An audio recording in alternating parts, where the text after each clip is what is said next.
Welcome back to the Shrink Down. Today we're diving into one of the biggest health stories the past few years. We are in the GLP-1 era. You've probably heard about these drugs. They go by lots of different names: Ozempic, Wegovy, Mounjaro. These were originally developed to treat diabetes, but now they're being used by millions of people for weight loss. So Terry just gave me a nice little estimate here that by 2035, 7% of Americans will be on a GLP-1. That is a lot of people. These drugs are now some of the top selling pharmaceutical drugs. As of March 2025, this was the top two for Eli Lilly, who is one of the top 20 pharmaceutical companies, but they are a dominant force in the GLP-1 market right now. So we're going to be talking about how these have gone from prescription to kind of a pop culture phenomenon. We'll talk about the good, the bad, and the ugly when it comes to sharing. If you're on a GLP-1, kind of the health benefits of being on them, what are the psychological benefits, and what are maybe like some of the negative side effects for these as well. Before we get into today's topic, let's do our 4-minute faves. Lauren, do you want to start us off? Sure. So my 4-minute fave came out of a very in a very organic way because my sisters and my mom, I had everybody over Saturday for dinner, just like family dinner, and everybody was over, and I was wearing pick it up and here. the game, I'm guessing. No, we did something before the game because it didn't start till 8:00 here. Okay. So all the littles are in bed at that point and stuff like that. So no, we did we have nothing to do during the day, Saturday dinner at 3:00.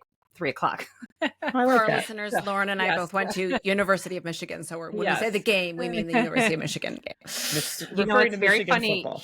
Here in Michigan, we had a rough weekend in sports where we had the Tigers, Michigan, and the Lions were all 8:00 games, Friday, Saturday, Sunday. It's like, that's hard. It's hard for somebody that goes to bed at 9:00. But anyway, no, we were, everybody was over and they were commenting on my shoes, my little clog dupes from Amazon. These are one of those things that an influencer posted about a lot. And then I actually bought to try, and they are as good as the influencer was suggesting. And so all of my sisters and my mom were all putting them in their cart, but I'll link it. It's like an Amazon dupe, and they are so comfortable.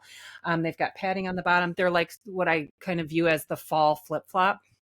So super cute on, and definitely a dupe. You're not going to spend a whole lot of money. So affordable little fall clog.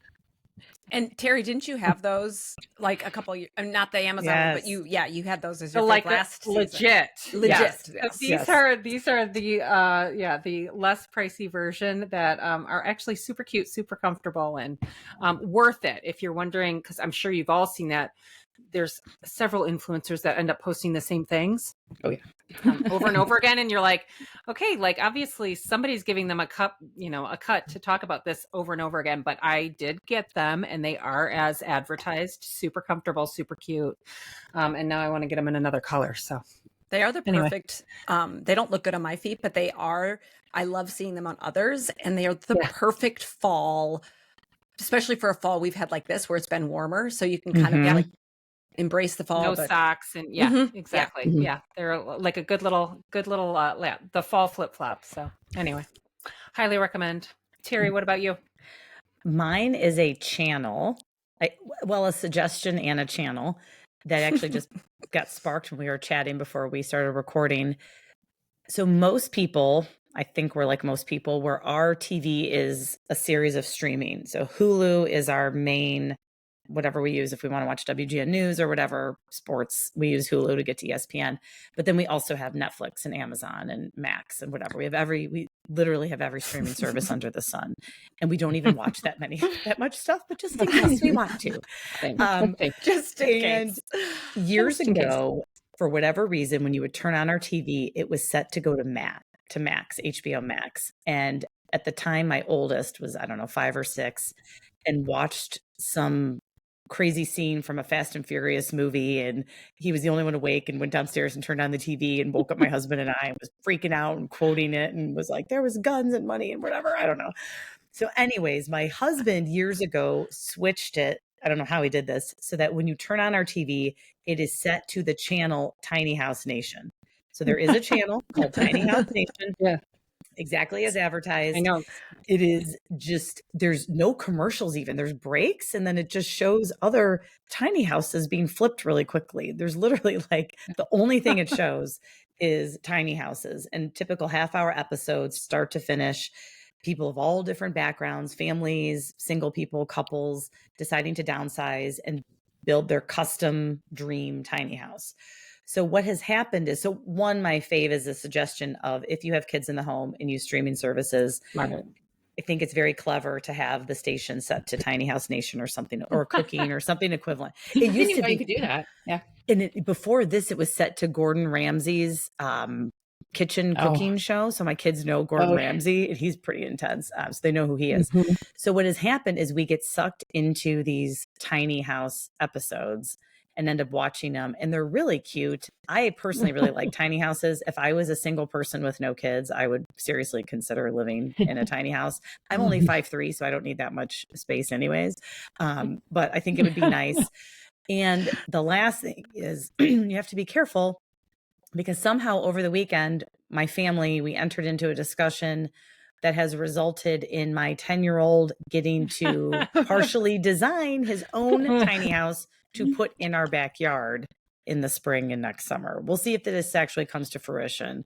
But as of now, my 10-year-old is very psyched to design his own little a very small tiny house for him and his brother to play in, with the caveat being they actually did have a playhouse in the backyard until 2 years ago, after we donated it, that they never played in. So we will see if this happens. But Tiny House Nation as a channel, having your TV set to it.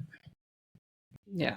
I love Jerry, that. in 20 years, Danny's being interviewed for Architectural Digest, and he's like, it all started with a tiny house that I built with my dad in our backyard. Yes. Now Danny has said for the last couple of years, he wants to be an architect and he loves to draw. That being said, so it's interesting you say that. Every architect I know, so anybody listening, you can correct me if I'm wrong, does not describe being very pleased with their career choice. So I'm hoping, that's interesting, because you're having to abide by laws and governing bodies and rules. You're and not really creating. Sizes of steps and like width. And there's just so much that goes into that are requirements when you're designing something. It's like not as glamorous. That makes sense. It's not, back in the 1800s or whatever, Frank Lloyd Wright's like, here's my beautiful house, make it for me. Right. And doesn't have any, guidelines to follow. So, yeah. How about you, Wilhelmina? Oscar movie, The Brutalist, which he was an architect. Yeah. You think of this like, I'm just going to design these buildings that are beautiful and people are going to love them. But now it's like, there's a lot of I can rules. see how it would be. There's reality to it. Yeah. Buzzkill. A lot of math too, I feel like. They have to like... Okay, so I was originally thinking that I was going to do a show, but I started the show and I actually wasn't sure if I was going to recommend it. So I'm like, nope, not doing that. Never mind. So I have been doing some neurosomatic trainings on this website that I got introduced to. And for anyone, it's basically like different exercises you can do to communicate to your nervous system, kind of like calm it down, regulate it. And so we all need that. Exactly. I know. I'm learning it for myself, but I'm also learning it because I'm trying to help some of my patients I'm working with implement that. So they have all of these tools that you kind of need as you're learning these techniques, and they're very random. There's like a plastic bag, a blindfold, like colored glasses. But one of the things is an ab belt. And I was like, and I heard them talking about it on their podcast, and I was like, an ab belt? I'm like, what is that? So I got it, and I'm like, this looks like a weight training belt, which is essentially what it is. It's for like if you are working out but how they use it, you wrap it around, and it's a tool that basically kind of helps focus. You don't have to focus on like kind of keeping yourself up. It's sort of like keeps you up. It's like a weighted blanket, I would say, the equivalent in terms of how it could feel. And as someone myself, I have always sort of like hunched, like it's just my lower back has always been it's like a family thing so I have to spend a lot of focus to like stand upright, or sit upright. So sometimes when I'm sitting for long periods of time or doing something where I'm very aware of my posture, like, I don't know, a podcast, I'm very aware of that. And so I put this on as one of the trainings, and I was like, oh, I like it, because it instantly like took that away. Like I could just sit straighter up, and I wasn't focused on like, and that's kind of what it is. It's for, and again, all of these techniques is not going to work for everyone. So there's going to be certain people that's not a thing. Just like weighted blankets. Some people like, oh my God, I put them on, it's great. Some people are like, hate them. So it was kind of an interesting thing. And especially if you have a job where you're sitting, and it could be something you put on for a little bit, and it kind of helps you focus, helps you sort of take one less stimuli away from your body, that you can kind of focus more. And I don't know, it was an interesting surprise as I'm kind of learning these things. And I just was sort of taken aback how much I was like, oh, that's nice. So You actually liked it. I did. Yeah. And there was not any specific one. Like I'll put one on that was recommended, but like it's literally anything. And again, it's used for a variety of different things. And this is not for any of the reasons it's advertised. It's more of a sensory technique that could help depending on your own body and your own kind of likes and dislikes. Very cool. Vanessa, what about you? So before I do mine, I wanted to share that I tried the face towels, the Clean Skin Club face towels that Lauren shared. So we do actually try each other's faves. I love them. I got them during Prime, so I got like a good deal on them, and I love them. And I was like, now I don't have to get my towels all dirty. So I just wanted to let you know that I really like them. My favorite thing is not having my makeup on my towels. Yes. And I, so like so nice. I don't know if it's like my sink, or because I'm not very tall, I'm also 5'3", so like but I get my sink all wet when I'm washing my face. And so like I double use sleeves. Them. So then I do my face, and then I wipe down the counter. And then I was like, you're throwing it away anyway. That's such a great idea. Yeah. So anyway, I wanted to let you know that. Okay, so we've shared a lot of different things on here: movies, books, snacks, health, all kinds of things. So what I'm sharing today, I don't think any of us have shared before. And I'm doing this for two reasons. One is Hispanic Heritage Month, and the other is I found this meme about kind of that's related to it, which I'll get to in a second. But my fave today is going to be Bad Bunny. So you may have heard of him. So I have been listening to Bad Bunny for a long time now, way before he became a headline recently. But if you don't know, Bad Bunny is a Puerto Rican singer, rapper, and songwriter.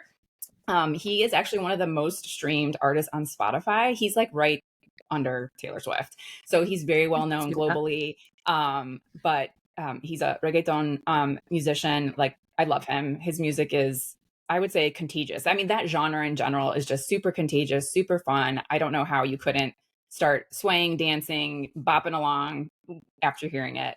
So if anyone's ever is interested in, obviously listen to him, but just that genre in general, is just so great. So if you're looking to kind of, diversify your music love, you can add him. You can add people like Maluma, J Balvin, Karol G. These are all great musicians, same genre.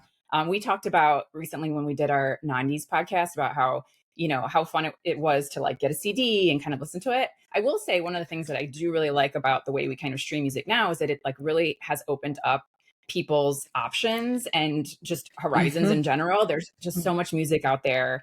K-pop, we've talked about that, the K-pop Demon Hunters. And one of the cool things about that is that, the songs have, some of them are actually all Korean, but they have, parts of them are in Korean. And, we watch that, and then we just put on, we go to Pandora and we put K-pop radio, and then you get to listen to all the different musicians that fall into that. So this is a great opportunity to do that too. You can put in Bad Bunny radio station, you'll get his songs, you'll get other musicians who have the same music style. So definitely listen to him. But the other reason why I wanted to share music was I came across this, I shouldn't say meme, I said meme earlier, but it was just some post, and they were talking about the benefits of dancing and how they were actually for depression in particular, and how they were better than basically other physical activity and even antidepressants. I was like, well, let me do a little research. So that information came out of a massive meta-analysis of 218 studies, and there was like 14,000 participants,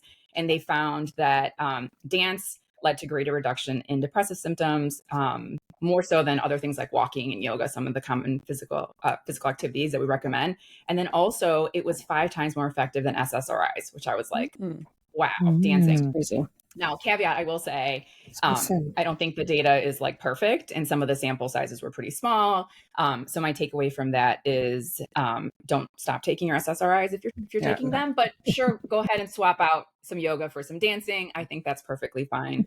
So my mental health tip is more rhythm, less criticism, some Bad Bunny therapy for anyone who wants some. It makes me think of. I was going to say he's a good little actor too. My boys loved him in Happy Gilmore too. He was on favorite. SNL recently. He was so yes, he was very good on that actually, and he was a favorite like little what do they call them, like the side characters, character Supporting? Actor. Oh yeah, of Happy Gilmore too. So yeah, my 10-year-old Well, it makes me white think boy of the- loves Bad Bunny. Yeah, like my 10-year-old doesn't even speak Spanish. He takes Spanish in school. He does not speak Spanish, and that's what he listens to. Like probably 50% of the time, if he's in his room on his Alexa. So it's very good music. I like that. It is. It makes me think of the cruise we went on, and remember we went to like the dance party, and then it was empty. It was just us. We were like, "Is this where the dance party's supposed to be?" And I feel like Bad Bunny was playing because I feel like that might have been one of the times that one of the artists you mentioned was definitely playing, because you definitely talked about it, Vanessa, when we were sitting there. That's What's the Maluma. other one? It's Maluma. Maluma. Oh, I love him. Yeah. Oh. So you guys might have, if you don't know him by name, but he did a song with The Weeknd called Hawaii that was like super popular on all the radio stations. If you heard it, you'd be like, oh yeah. But that's anyway. So he's also another well-known artist who's like in that same genre. Good music. Fun. All right. So let's get into our conversation about GLP-1s. I thought it'd be good just to start with some basics. So kind of differentiating like what is a GLP-1 and what are GLP-1s. So a GLP-1 is naturally produced by the gut hormone. So it's released after meals. It helps slow gastric emptying and also reduces appetite. So it's like what our bodies naturally produce. And GLP-1s activate this GLP-1 receptor. So those are the medications. So when you hear people say GLP-1s, those are the medications. And they were originally created for folks with type 2 diabetes. And so what they happened to find is that these people were losing weight, like a significant amount of weight. And it wasn't because they were dieting or exercising more. It was really just happening kind of naturally using these medications. And so people started using these medications for folks who are obese to lose weight. You see my dog is jumping on me. So, I think it's just so fascinating how kind of quickly these, medications have become so popular. We see a lot of celebrities kind of talking about them.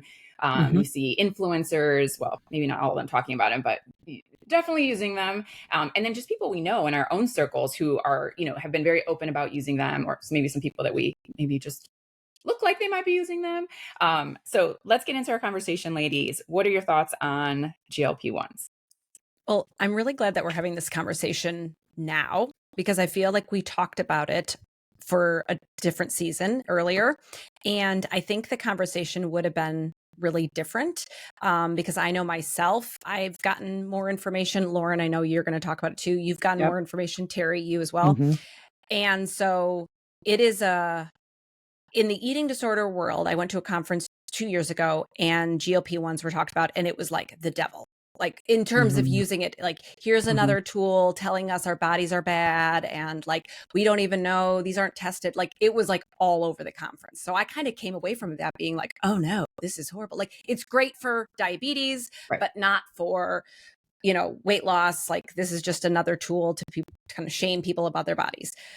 But then as the popularity continued and you started to know more people, I started to see people in my practice. I have a very dear friend who is on one specifically for weight loss. And what they're saying has made me change my mind about some of the really important benefits. And that involves what almost is reported by everyone is that there's this food noise that has been with them their entire lives around. They just constantly thinking about it. And food noise is thinking about like, what am I going to eat next? What am I going to have for dinner? What should I, like all of that. On average, for someone who has a healthy relationship with food, food noise makes up maybe 20% of your day. Like you're thinking about breakfast, you're thinking about lunch, dinner, snack, 20%. But someone who is maybe someone who has an eating disorder, or just someone who has more increased food noise, where they're just thinking about it more and more and more. And this GLP-1, almost everyone says it just turns the radio dial down on that food noise, which then allows them to kind of make different food choices, eat less at a given time. And you're starting to also see then the weight fall off, which is also something that they often are desiring. So, yeah. So I'm going to mirror what Wilhelmina said, which is, I would have spoken very differently about them a year ago, but now I've worked with somebody in my practice that went on them for medical risk factors, and the weight loss was a byproduct for her. It wasn't what we talked about. Her mental health shifted so significantly because, as Wilhelmina spoke about, the food noise piece, which then, then we do our research on the psychology end of things. And really what they're talking about is intrusive thoughts. Yep. We know what intrusive thoughts are and how detrimental they can be, how they can increase anxiety, increase depression. So when I started to think about that aspect of this treatment and then actually see it in my practice, it really shifted the way I felt. Now, I'm somebody, you're reading that stuff about food noise, and I'm going, well, I totally have this more than the average person. I'm somebody that's had to work a lot harder to maintain or lose and shift anything in my body, shift any aspect of my body. And you guys know I've been working my butt off over the last year in a different way on aspects of my body. And I can absolutely empathize with this food noise, and to see it from a mental health perspective, it completely shifted the way I was thinking about it. Now, I think we will get into the possible abuses and problematic aspects on that side of things. But I know for for the client that I worked with, the reduction in depression and anxiety symptoms was so significant. It shifted her medical plan for medication related to anxiety and depression. And again, I mean, that's all going to be worked on with your therapist, your doctor, all those kinds of things, which this individual was beautifully.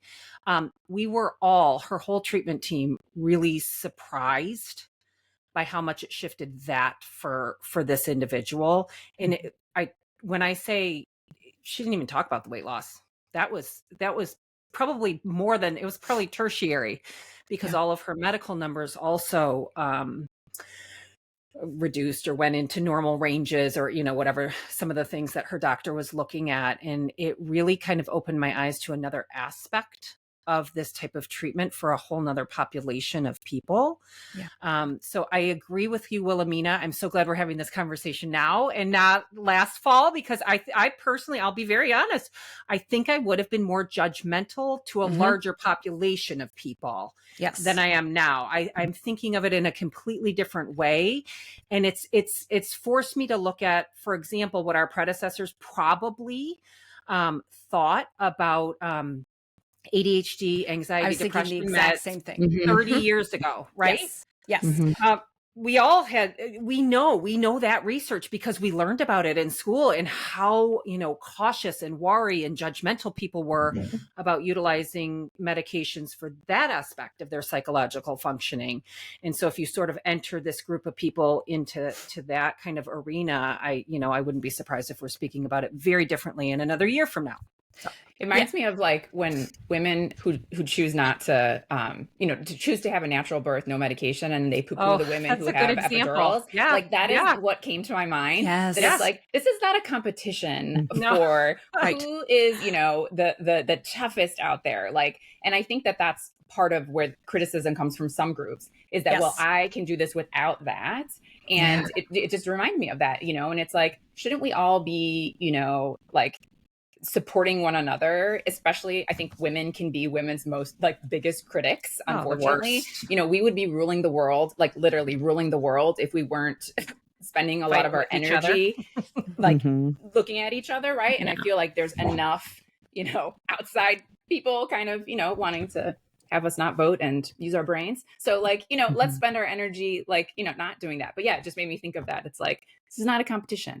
Everyone needs to do what they need for themselves, what their bodies need. And, one of the things when I was looking at the medication, just learning more about GLP-1s is, you talked about food noise, you both did. And that's because this doesn't just affect your stomach, it affects your brain. Yeah. So there is a component to the brain. And, having talked to people who are taking GLP-1s, Lauren, you mentioned, having to work, some of us have to work really hard to, maintain like a normal weight.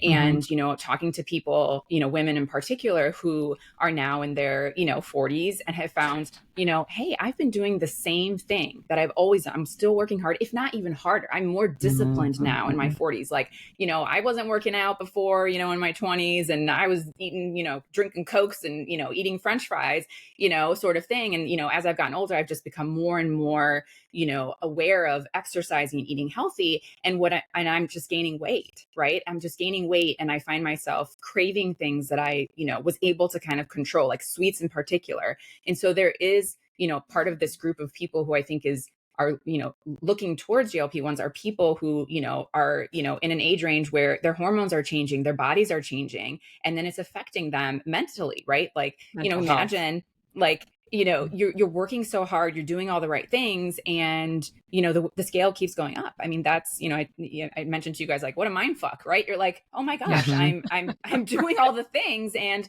I'm not getting that, and that starts to take a toll on your mental health. Depression, anxiety, all of these things can. So it's not even about being a 00, right? This is about a normal healthy weight, or what you're, kind of being in a normal range for your body. For your body. Right. Exactly. So I think that is something that, another group of people who are kind of looking towards these things very much so. Well, and when I was reading how GLP-1s work, it made me think that, you mentioned anxiety, depression, ADHD, and that some people have deficits in certain hormones, certain, and they do need medication to help feel like just like a baseline, right? Yeah. And I know this comes up a lot for someone who, I was talking to my husband about it yesterday, someone who's really struggling with depression. You hit a point where you're like, I think you need medication. And the medication isn't going to do the work for you, but it's going to give you a chance to implement the skills that are actually going to help. Yep. So once you can get to a point where you can actually start doing more of that self-care and taking, all of the basics. But if you're so depressed you can't even do that, you're never going to get out of the hole. Same with ADHD. Like, if you need a medication so that you can have the focus to get your stuff done throughout the day, it made me think of a GLP-1. If someone has a deficit of this hormone, which makes me think, since we do have, you hear this over and over again, like since my friend said, like, she's never not known this chatter, this extra chatter. And it kind of is like, this isn't the solution, but this could be one tool in the toolkit to help, just like ADHD medication, just like anxiety, where it's something that can help you then implement the tools that you've been trying to implement, but you've not been able to because the food noise is too loud. But again, if you have a complicated relationship with food that goes beyond that, if you're using food for like in a way where you're overeating or you're restricting or your food noise comes from an eating disorder, that is where the GLP-1 relationship gets a little bit trickier, because then GLP-1 becomes a toolkit for the eating disorder and not for, and it's separate. That's a separate conversation, I think, than some of the stuff that we're talking about. And that's the danger, is that people are using it to get rid of the food noise, even though their food noise is caused by restriction or food shaming, like taking away certain groups of food, not eating enough food, not eating enough protein, not eating. If they have food noise for those reasons, that's your body saying you should be eating. And so that really becomes the crux of the GLP-1s with eating disorders, where there's that is scary to me, because I think that people can bypass that and then continue eating the way they're eating. So the GLP-1 isn't going to make your eating disorder go away. In Right. fact, it could only Right. make it worse. That makes sense. Yeah. Yeah, Yeah. Well, I that was makes looking at sense. like the research of, how do you get, like, do you get off of this, or is this something like ADHD where you take it, right? And I think the answer is we don't know we don't yet. know. We don't know yet. But from the studies that we do have, the people who seem to do the best when they're transitioning off are the people who have really embraced a change in the lifestyle, right? They're working out, they're working on whatever the mental health kind of things are going on for them.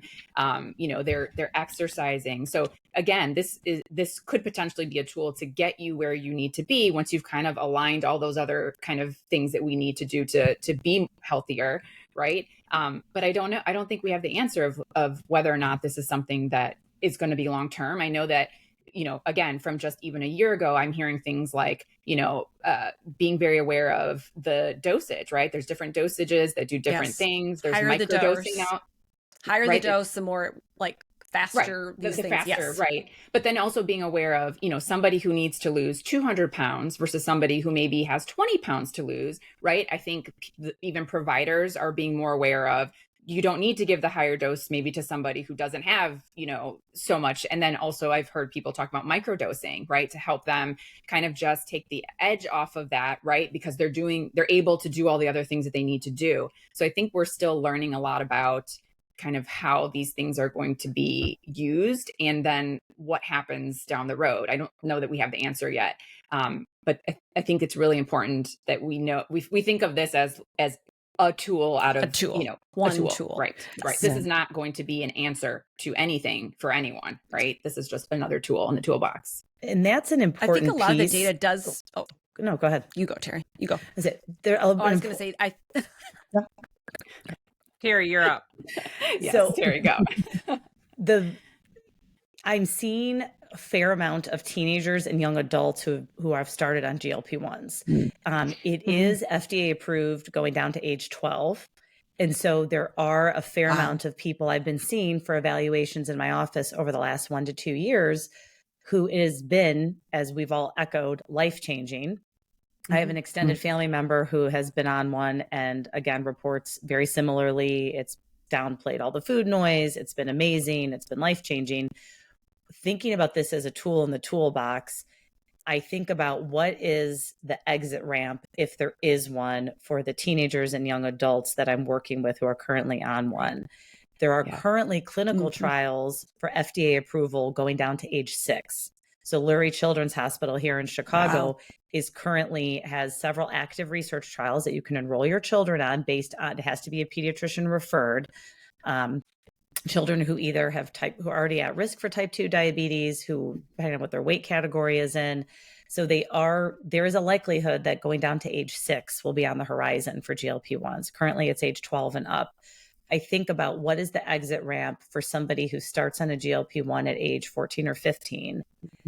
It's different for my family member who's 60, right? Or Absolutely. a 45-year-old woman versus someone who's 15 or 16. So I think about that as well when I'm encountering in my clinical practice, what that's going to look like for people, depending on what age and stage of life, what tools are they learning. So there could be, if there desires to be an exit, maybe there doesn't need to be an exit ramp. I don't know. Right. I think we don't know about that, right? I don't think we know. And you use the word tools. And I think that's exactly, we always talk in our practice about when families are a little bit concerned or skittish about utilizing ADHD medication. We always talk about how it's not a magic wand, or they'll say things like, I don't want it to be a crutch for my child. It's not.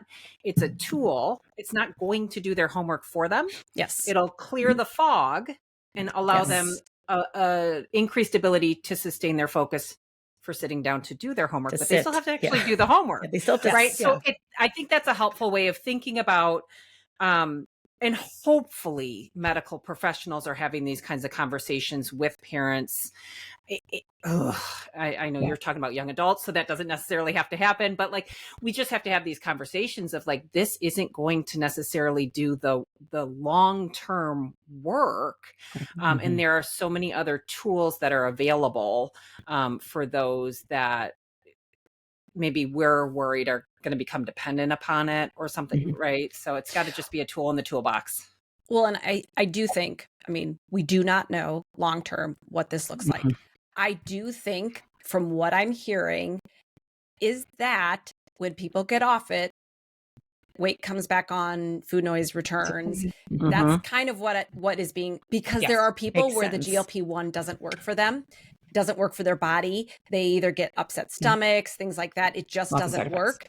work. There is also like usually a honeymoon period where like it works right away. And then oftentimes actually, the weight loss plateaus. So you either need to kind of go up a little bit, or if that's what you're on it for. And so there is sort of a point of like, is there a point where it's just going to kind of, you'd either just have to keep going up and up and up. But I do think there is a lot right now, a lot of data pointing to, if you get off of it, you do return to what was. So that is something to consider. Like, and again, Terry, like you said, someone who is 60 and is like, okay, I'll be on this for the rest of my life. Maybe that's fine. Right. Like, who cares? And here, there are people on depression medication or anxiety medication, bipolar, like they are on meds for the rest of their life. ADHD, So like I mean, ADHD, right, exactly. They're not, these are not, ADHD is a perfect example because like it doesn't go away. It's not like you grow out of your ADHD. So there are probably aspects where GLP-1 potentially is necessary. But then the longer you use something, we don't know what that looks like for your body. We don't know. And then as we've all talked about, the potential for abuse in certain populations becomes more and more and more. And then what does that look like psychologically, And physically? and how do you treat that? And how do you treat it? Yeah. A whole nother round of treatment. Yeah, I think, leaning into what you're saying, Wilhelmina, is that I think the use of them will really depend on why are you using them, right? And so I think there's just so many different groups who are using these medications. And so I really think that it's going to, at some point, boil down to, why are you using this, right? So if we're saying that your body isn't able to regulate itself, right? Like it's a medical condition, then maybe those people will be on it long term. If we're saying this is hormonal, right? And that your body needs help regulating this hormone, right? Then you would also be on it long term. So I think part of that will kind of depend on who's taking it and for what reason. One of the things that I think about, especially when I see people, who I wonder why they're taking one. And I say that, you never know what someone's story is. And I very much try to avoid making assumptions about people. But I can think of a celebrity who's always been very thin, who came out recently saying they're taking one, like recently started taking one. And I couldn't quite figure, I was like, well, why would, like, I just could not compute in my brain. Like, you've always been, now you're taking who is it? I don't want to say. Okay. But yeah, it's a celebrity. Yeah, I'll tell you. And so, it's a celebrity. And so I'm looking at this person, I'm thinking like, why are you taking that? And so, I just, well, I definitely think that. Yeah. Have you seen Mandy Moore, those pictures that have gone around where she looks like a different person? And there's a lot of speculation that it's because she dropped. She's like, it's sort of the, when there's such rapid weight loss, even if you're already on the thin side, you are going to have more sunken in features. Gaunt. You look more gaunt. Yeah. And that's the elephant in the room, Vanessa, right? Yeah. Like you don't want to ask, you don't like, you don't want to make assumptions about people. Like, what if she's ill? Can you imagine you're assuming this woman's and she's like, I have cancer. Like, you're, I feel like an asshole now. Like, and you just don't know. And I've personally experienced over the last 1 to 2 years, seeing people drop weight and look quickly and look significantly different. And do you comment on it or not? Because there are aspects of strategies or methods that especially us women will self-impose. We will do to ourselves. We will dye our hair. We'll whiten our teeth, get Botox, do fill in the blank.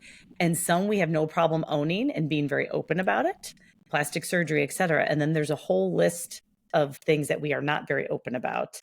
And do you comment and say, oh my gosh, you look fantastic. You've clearly dropped a significant amount of weight in a very short period of time.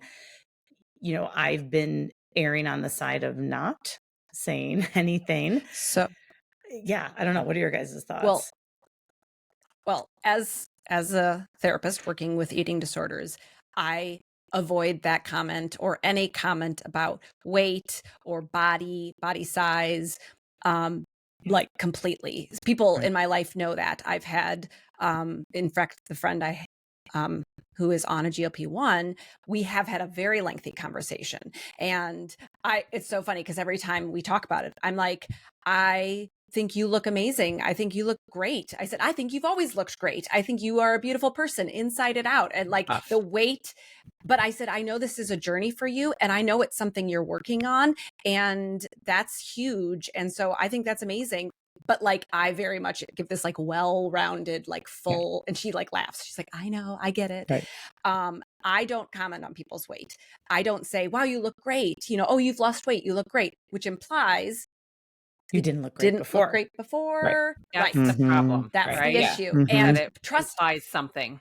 And believe me, if someone has a problem with food, if they have an eating disorder, if they just have overall negative body image, they are for sure thinking that on some level, like everyone. And I know that my friend, when she gets complimented now, because people are noticing that she's lost weight, she feels a little bit of a mix of like, I don't really know what to say, because she's like, I can, of course, just tell her, like, say thank you. We were just talking about how we are horrible at accepting compliments. I'm like, you don't have to tell them.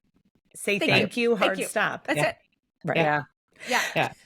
But she's like, do I say that I'm on this? Because she's like, I don't want them to think I'm cheating or like whatever. And I was like, why are we thinking that this is cheating? And she said, most of the people who think that GLP-1s are cheating, she's like, my friend, this is a direct quote, she's like, are just skinny people, and they've always been skinny, so they somehow think this is you're cheating if you're doing it.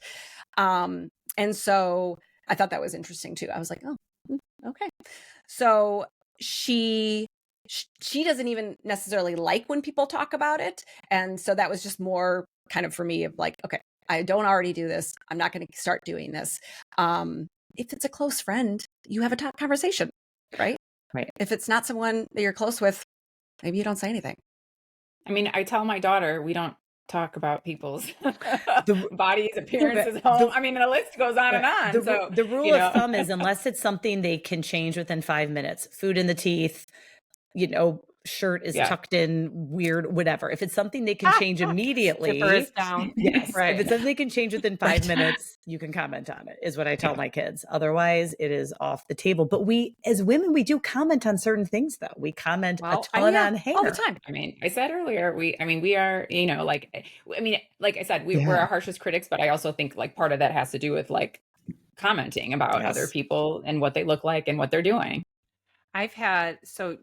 As you guys know, I've been on a journey this past year with my body and just trying to figure different things out. And it started from a very different place than this conversation. It started with my dad had last summer, he had a situation with his heart, and he's like an incredibly healthy person in terms of exercise. Always. My parents have always maintained a very healthy Mediterranean kind of fresh food diet.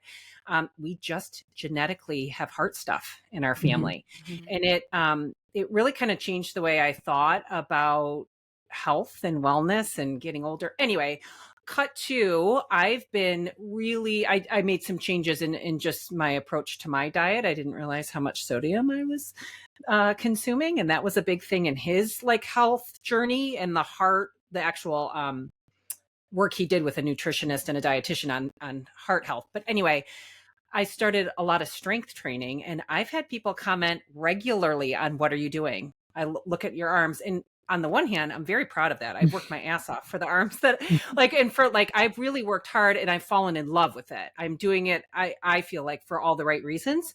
On the other hand, it makes me uncomfortable when I ask, only because I sometimes question, can I maintain this? See? Yeah. So I wonder when you're talking about your friend and that, it does make me on the one hand, I love what I'm doing for myself and for my family. And those were the reasons I really started it. But on the other hand, it is a fear and anxiety. Yeah, that makes sense. Yeah. Of can I maintain it though? Right. Well, and Lauren, we've talked about your arms in in text Yeah. chats. We've been like, oh my gosh, Mhm. Lauren, your arms look great. And that actually is an interesting thing I was going to say. I was like, if you know intimately a person and Yeah. what their journey is, then I think you can, I mean, It feels very different. it feels very different. When you like, guys, yeah, because like Lauren, yeah, I'm we like, oh, I'm know doing how Peloton. right. We know Right. how Yeah. my friend Erica, Yeah. I know what she's doing. So when I say this, it's coming from all of these other places. But if you're just like, no, this person is an acquaintance and you're seeing them at school pickup or drop off, maybe that's where you're like, I'm not gonna say anything because I don't know this person. I don't know their Right. journey. Yeah. I don't know their like thing. Right. Why they're doing that. Lauren, that's so interesting that you say that. Like it's this pressure of like, what if something What if I changes? can't mean? And Yeah. then And it's not like I wouldn't be proud of the journey I've been on.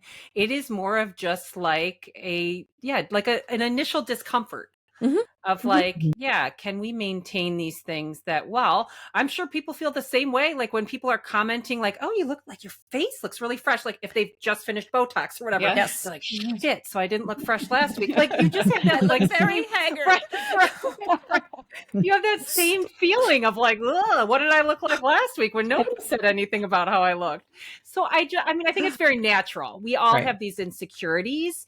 And to go back to, I believe what Terry and Wilhelmina were both kind of commenting on about then the concern is, why are people utilizing the medication? What's their why? And then you can kind of figure out if it's appropriate or not and how long and what their, sort of goals are if they are clear about their why. Yeah. And maybe as we keep talking about GLP-1 and in the way that we are talking about it now, it will release the shame around it. And so then it can be something that people talk about. Like, hey, I got on GLP-1. It's really changed my food noise. I'm able to like, it's been great or whatever. Making my food choices easier. It's been great. But now I feel like there is just this mixed bag that people they're not as willing to just talk about it. And so I do think, just like anything else, we keep the conversation going. We get curious, not judgmental. It becomes a different conversation.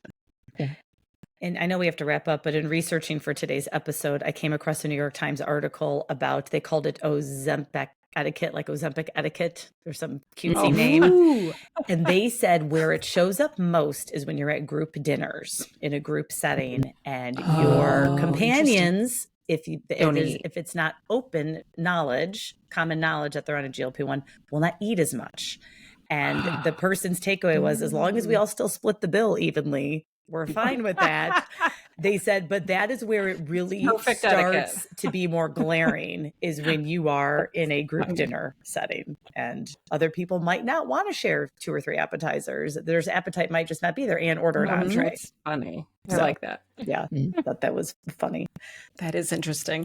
Ending on a light note. Yeah. Well, this was a good conversation, and I'm sure I imagine that we'll have another episode down the road, maybe a year from now, maybe 2 years from now, when we know more about, long-term use. There's all these medications variations coming out of the GLP-1s. Now there's, ones that are being created specifically for weight loss, not, using the ones that were originally for, type 1 diabetes, type 2 diabetes, sorry. So I think this conversation is going to be continuing. Well, thank you, ladies. And thanks everyone for listening to the Shrink Down. Please join us next time.